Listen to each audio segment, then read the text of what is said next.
हमारे यहाँ नाम लेना नहीं अच्छा समझते हूँ। सनातन परंपरा में ये माना जाता है कि पत्नी जब पति का नाम लेती है तो पति की आयु कम हो जाती है। ऐसे हमारे यहाँ परंपरा है ना। तो कई बार लोग नाम रख लेते हैं। हम एक घर में थे तो पता चला बुला रहे हैं पप्पू। तो मैंने कहा पप्पू कौन है? बोले हम अपने पति को पप्पू बोलते हैं। तो वो भी अपनी पत्नी को पप्पू बुलाता था कि पप्पू सुनो। वो दोनों एक दूसरे को पप्पू कहते थे। फिर उनका एक पुत्र भी था तो उसको भी पप्पू इधर आओ। मैंने कहा सभी पप्पू। धन्य हो पापियो। अच्छा एक बात और है कि जब परंपरा का सम्मान नहीं होता ना, आप कल्पना कीजिए आपके 50 वर्ष बाद के भारत की कल्पना कीजिए। अगर आप नहीं संभले ना तो उचित नहीं है। मैं अमेरिका गई, यूरोप गई, बहुत सारे देशों में गई। एयरपोर्ट पे इजरायली यहूदी दीवार की तरफ मुख करके वो अपनी प्रार्थना करते हैं, हिल हिल के खड़े होकर। पश्चिम के जगत में जहां आधुनिकता है, लेकिन जब उनकी प्रार्थना का समय हो जाता है वो भूल जाते हैं कि हम एयरपोर्ट पे हैं, ऑफिस पे हैं, सड़क पे हैं, मॉल में हैं। वो दीवार की तरफ मुख करेंगे और अपनी प्रार्थना करेंगे। उनकी ऐसी गोल टोपी होती है। इस्लाम के जगत में भी ऐसा ही है, ईसाइयों के जगत में भी ऐसा है। लेकिन सनातनियों को जरा देखो, जितने भी यहां बंधु बैठे हैं, माथे को टीके से सजाना चाहिए। हाँ? क्यों देवियों? आपको कुमकुम चंदन लगाना, शिखा नहीं रखनी, कोई बात नहीं, टीका तो लगाओ। हाँ? अगर कोई ऊंचा पजामा पहन के मॉल जा सकता है तो तुम धोती पहनकर मार्केट क्यों नहीं जा सकते? किसने रोका है? कोई नहीं रोकता। उसके प्रति गौरव का बोध नहीं है, उसके प्रति आग्रह नहीं है। और आधुनिकता का नाम अपनी परंपरा का त्याग करना नहीं होता।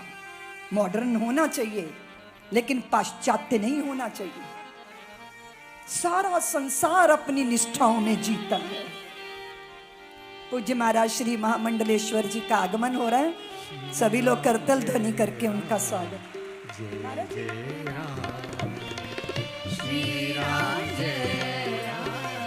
जय जय राम, श्री राम जय राम, जय जय राम, श्री राम जय राम, जय जय राम, श्री राम जय राम, जय राम, श्री राम जय राम।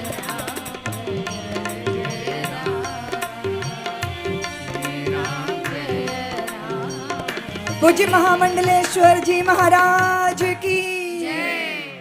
तो मैं निवेदन कर रही थी अपनी सनातन की परंपरा। हाँ? छोटा छोटा बच्चा है। मैं जब अच्छे परिवारों में जाती हूँ ना तो मॉडर्न मम्मियाँ वो छोटे छोटे बच्चे से भी अंग्रेजी में बात करती हैं। मैंने कहीं विश्व में नहीं देखा, कहीं नहीं देखा। इतनी आत्महीनता को मैंने संसार में कहीं नहीं देखा।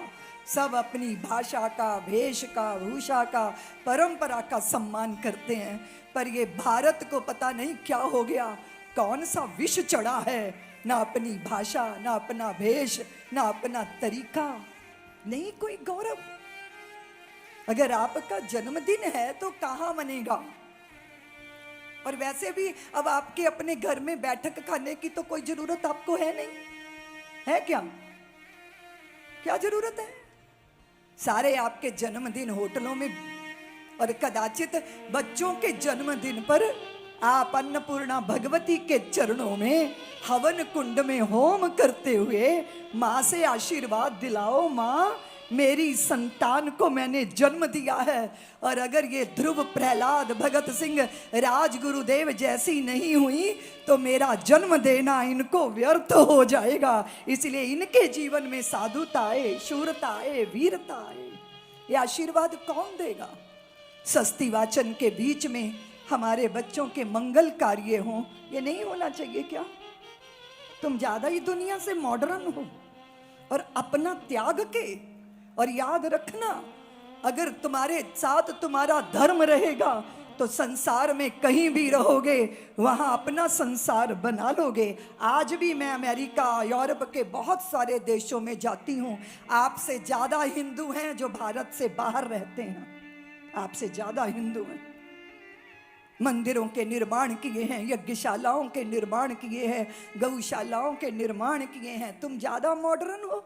अमेरिका की डॉक्टर हिंदू महिलाएं जो डॉक्टर इंजीनियर हैं, वो हर सोमवार को, रविवार को बनारसी साड़ियां पहनकर मंदिर में एकत्रित होते हैं। सारे मंदिर के आंगन को अपने साड़ी के पल्लू से साफ करते हैं, फिर मिलकर सब भोजन बनाते हैं, फिर सब भोजन भोग लगा के पाते हैं और बाद में आधी रात तक उन भोजनों के बर्तनों को साफ करके तब घर जाते हैं। आप उनसे भी ज्यादा मॉडर्न हो क्या?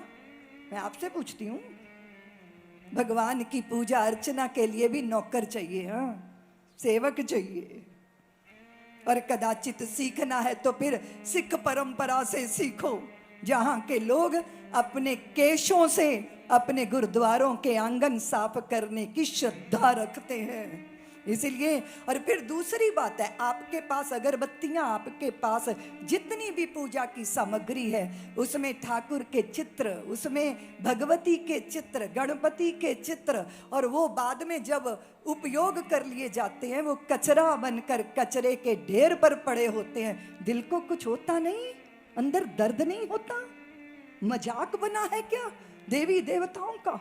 और अगर श्रद्धा प्रबल होती तो ये तुम कभी ना होने देते। अगर श्रद्धा प्रबल है तो श्री हरि का अपमान करने वालों की जीव हल्क से निकाल लेने का साहस तुम में चाहिए। और अपने सनातन के प्रति कोई निंदा कर रहा हो, या तो कान बंद कर लो या उसकी जुबान बंद कर दो।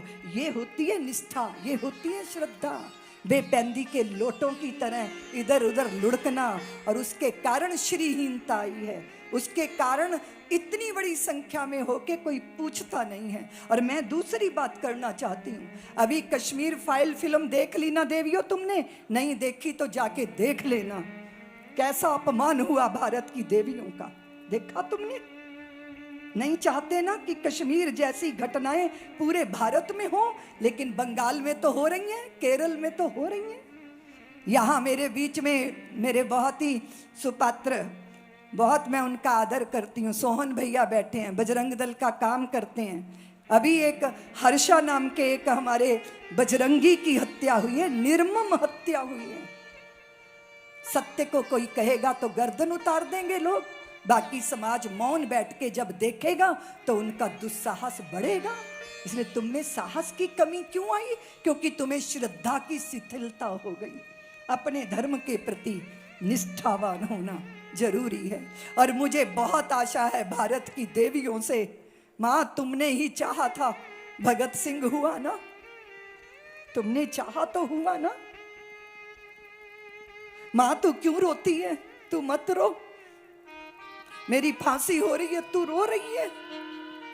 मां ने कहा, हाँ अश्रु आ रहे हैं लाल, मेरा हृदय मुंह को आ रहा है मेरे लाल, पर तेरी शहीदी के बलिदान के लिए नहीं मेरे लाल, मुझे रुदन हो रहा है मेरी कोख के लिए।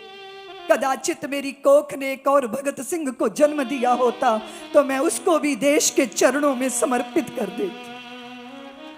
वो नन्हा सा ही दोष था शिवा। माँ तेरा जन्मदिन है, मैं क्या दे दूं तुझे? माँ मैं क्या दे दूं? तू मुझे क्या देगा शिवा? तू देगा मुझे? माँ ने बचपन में ही हृदय में बीज रोप दिया संकल्प का। शिवा तू मुझे देना चाहता है तो देख, सिंहगढ़ के द्वार पर, सिंहगढ़ के किले पर फिरंगियों का झंडा फहरा रहा है। मैं उसकी जगह भगवा ध्वज का दर्शन करना चाहती हूँ। क्या उपहार देगा मुझे? ये उपहार दे सकता है मुझे? कैसी तेजस्वी माता होनी चाहिए। इसलिए देवियों, तुम भारत को चित्त में बसाओ, तुम अपनी संतानों की जवानियों की सार्थकता सिद्ध करो। भारत की अखंडता, संप्रभुता और सुरक्षा की गारंटी तुम ही ले सकती हो। अपनी संतानों के चित्त में वीरता के बीज बो। कॉन्वेंट में पढ़ाकर जूते के फीते खोलने के लिए भागती हो। जिंदगी में कभी प्रतिकूलताओं में जूझ नहीं पाएगा, वो बिखर के नष्ट हो जाएगा। इसलिए प्रतीक्षा करना सिखाओ, तप करना सिखाओ, तपस्वियों की कथा सुनाओ। वर्ष प्रतिपदा का दिन 2 अप्रैल को आ रहा है। सारा इंदौर भगवा पताकाओं से सजेगा, जगर मगर दीपों की होगी, घंटनाद होंगे, सारा संसार देखेगा। हमारी अति प्राचीन संस्कृति का यह गौरव है। सब्सक्राइब करें साध्वी ऋतंभरा जी के YouTube चैनल को और हमारी वीडियोस को सबसे पहले देखने के लिए बेल आइकन को दबाना ना भूलें।